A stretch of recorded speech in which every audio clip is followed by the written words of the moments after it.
नमस्ते। इस वीडियो में मैं आपको कुछ ऐसी बातें बताना चाहूँगा जो आपको जाननी ज़रूरी है आपके अबेकस कोर्स शुरू होने से पहले।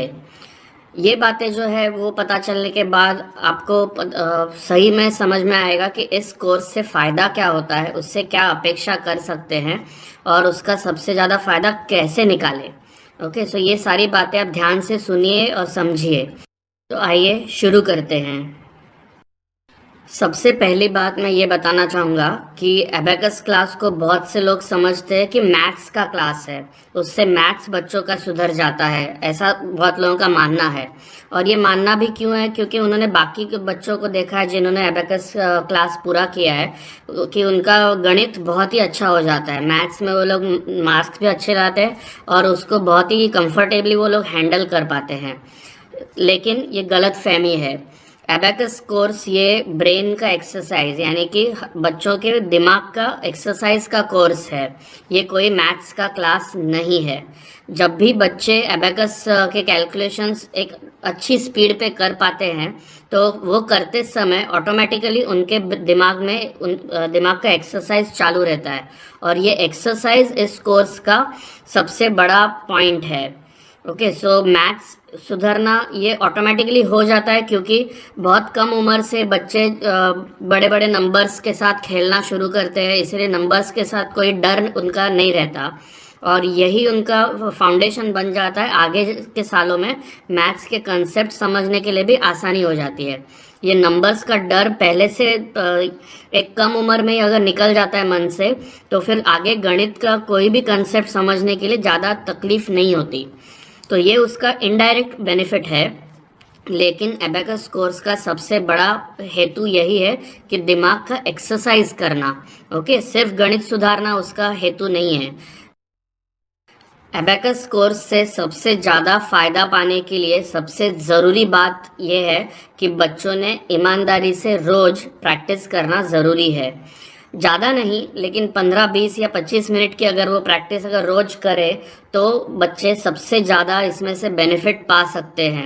दिमाग के एक्सरसाइज के जो बेनिफिट है उसके लिए रोज की प्रैक्टिस ये बहुत ज़रूरी है, क्योंकि रोज अगर दिमाग को एक्सरसाइज मिले तो ज़्यादा असर होता है।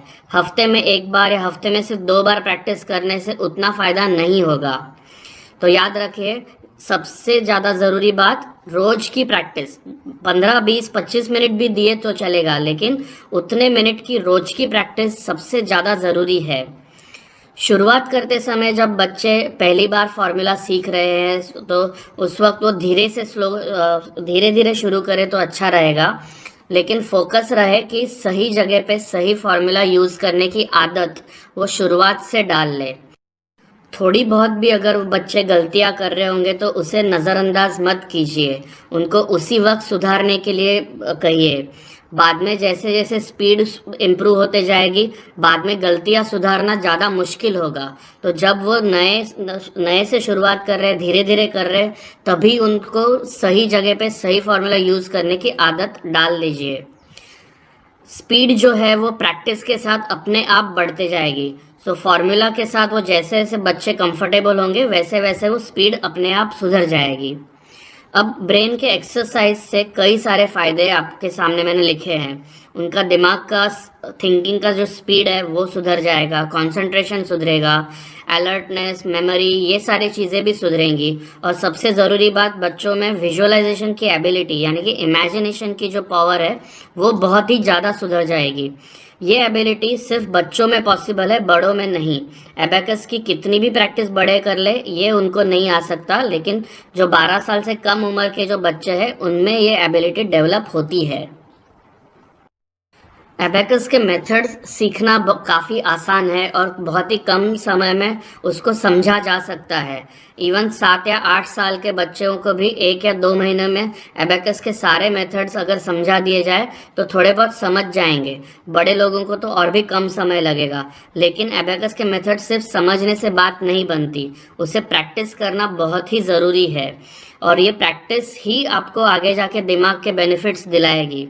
सिर्फ वीडियो देख के मेथड समझ के कोई फ़ायदा नहीं है। उसको आप अपने अबेकस पे अलग अलग सम्स के साथ प्रैक्टिस अगर जब तक नहीं करते तब तक उसका फ़ायदा नहीं होगा। और ये प्रैक्टिस ही आपको धीरे धीरे धीरे दिमाग के एक्सरसाइज कराने में और स्पीड बढ़ाने में मदद करेगी। और इसको कई महीनों की प्रैक्टिस की ज़रूरत है, 1 महीना 2 महीना 3 महीने की नहीं, 6 8 10 महीने की प्रैक्टिस की ज़रूरत है। तब तक आपकी स्पीड इतनी सुधर जाएगी कि दिमाग को काफ़ी ज़्यादा एक्सरसाइज मिलना शुरू हो जाएगा, और वो रोज़ 15 20 25 मिनट का मिलेगा तो उसका बहुत ज़्यादा आपको बेनिफिट दिखेगा। जो विजुअलाइजेशन की एबिलिटी मैं बोल रहा था कि बच्चे दिमाग में काफ़ी सारे कैलकुलेशंस भी कर लेते हैं, और कोई साइंस का कंसेप्ट हो या कोई और बात, स्टोरी, हिस्ट्री की स्टोरी हो या इंग्लिश की कोई स्टोरी हो, वो अपने दिमाग में उसको इमेजिन कर सकते हैं तो ज़्यादा आसानी से समझ सकते हैं। और ये एबिलिटी उनको सिर्फ गणित में नहीं, बाकी सारे विषयों में भी उसका फ़ायदा दिलाएगी। मैंने स्टेज वाइज अपने वर्कबुक्स बनाए हैं, तो उसका क्या है, कैसा है कि प्रैक्टिस करते करते जैसे उनकी स्पीड बढ़ती है तो एक डिफ़िकल्टी लेवल से अगले डिफ़िकल्टी लेवल तक जाना भी ज़रूरी होता है। दिमाग को थोड़ा ज़्यादा चैलेंज देना ज़रूरी होता है। सो 1 2 महीने एक डिफ़िकल्टी लेवल पे प्रैक्टिस करने के बाद थोड़ा ज़्यादा डिफ़िकल्टी पे 1 2 महीना प्रैक्टिस करने का, उसके साथ कंफर्टेबल होने के बाद थोड़ा और ऊपर की डिफ़िकल्टी लेवल पे जाने का। इसके लिए मैंने स्टेज वाइज अलग अलग वर्कबुक्स बनाए हैं। वर्कबुक्स के बारे में थोड़ी और जानकारी मैं थोड़ी देर बाद दूंगा। आपने देखा होगा कि कई सारे अबेकस क्लासेस जो है वो सिर्फ 12 साल से कम उम्र के बच्चों को एडमिशन देते हैं, बड़े बच्चों को या एडल्ट्स को एडमिशन नहीं देते। तो इसका एक कारण भी है। ये 6 साल से लेके 12 साल की जो उम्र के बच्चे होते हैं उनका दिमाग अभी भी डेवलपिंग स्टेज में होता है।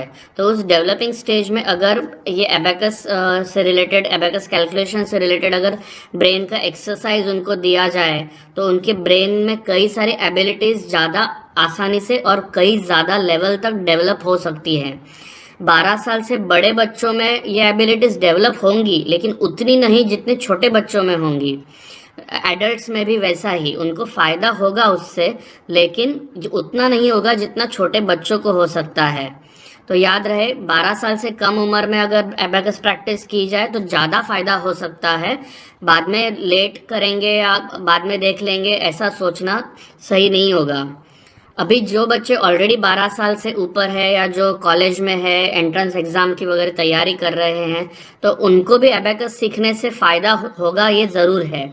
उतना नहीं होगा भले ही, लेकिन फ़ायदा तो ज़रूर होगा। उनकी थिंकिंग की स्पीड है, मेमोरी हो, कंसंट्रेशन हो, दिमाग का अलर्टनेस हो, ये सारी चीज़ें काफ़ी इम्प्रूव हो सकती है एबेकस की प्रैक्टिस से। सिर्फ एक बात है, मैं कहना चाहूँगा फिर से, विजुअलाइजेशन की एबिलिटी एक्सपेक्ट मत कीजिए। बड़े बच्चों में या एडल्ट्स में ये एबिलिटी डेवलप होना बहुत ही मुश्किल है, कितनी भी एबेकस प्रैक्टिस की जाए तो भी। ओके, सो वो एबिलिटी छोड़ दीजिए, लेकिन बाकी जो आपकी स्पीड की, ब्रेन की जो अलर्टनेस है और स्पीड है, कॉन्सेंट्रेशन है, इसमें तो डेफिनेटली फ़ायदा हो सकता है। अब आते हैं सीनियर सिटीजन्स की तरफ। मुझे मेरे चैनल पे कई सारे कमेंट्स मिले थे, उसमें से कुछ कमेंट्स सीनियर सिटीजन्स ने भी किए थे कि उन्होंने एबेकस प्रैक्टिस करके उनको बहुत ही अच्छा फील हो रहा है। तो उसके बाद मैंने ये सोचा कि अगर ये ब्रेन एक्सरसाइज बच्चों में या यंग एडल्ट्स में इतना बेनिफिट दे सकता है, तो सीनियर सिटीजन्स के भी दिमाग को एक्सरसाइज का फ़ायदा कुछ ना कुछ तो ज़रूर होगा। उनके ब्रेन सेल्स ज़्यादा एक्टिव रहेंगे, ज़्यादा हेल्दी रहेंगे, तो उनको उसका फ़ायदा इस तरीके से होगा कि सीनियर मतलब लेट की उम्र में जो अल्जाइमर्स या एमनेशिया जैसे कोई दिमाग के जो बीमारियां हैं, वो बीमारी आने से वो अवॉइड कर सकते हैं, उससे वो दूर बचे रह सकते हैं। तो सीनियर सिटीजन्स ने भी अगर एबेकस की प्रैक्टिस की और थोड़ी थोड़ी प्रैक्टिस रोज करते रहे तो उनको भी उसका फ़ायदा डेफिनेटली होगा। अब मैंने मेरे वर्कबुक्स के जो डिटेल्स है वो मैंने एक ब्लॉग पेज पे लिखे हुए हैं। उस ब्लॉग पेज की लिंक मैं नीचे डिस्क्रिप्शन में दे रहा हूँ, तो जिन्होंने अभी तक ऑर्डर नहीं किए और ये डिटेल्स जानना चाहते हैं तो वो नीचे डिस्क्रिप्शन में वो लिंक देख ले, उसमें आपको सारी जानकारी आपको वर्कबुक्स के बारे में मिल जाएगी। फिर आपको जो पसंद है वो आप ऑर्डर कर सकते हैं।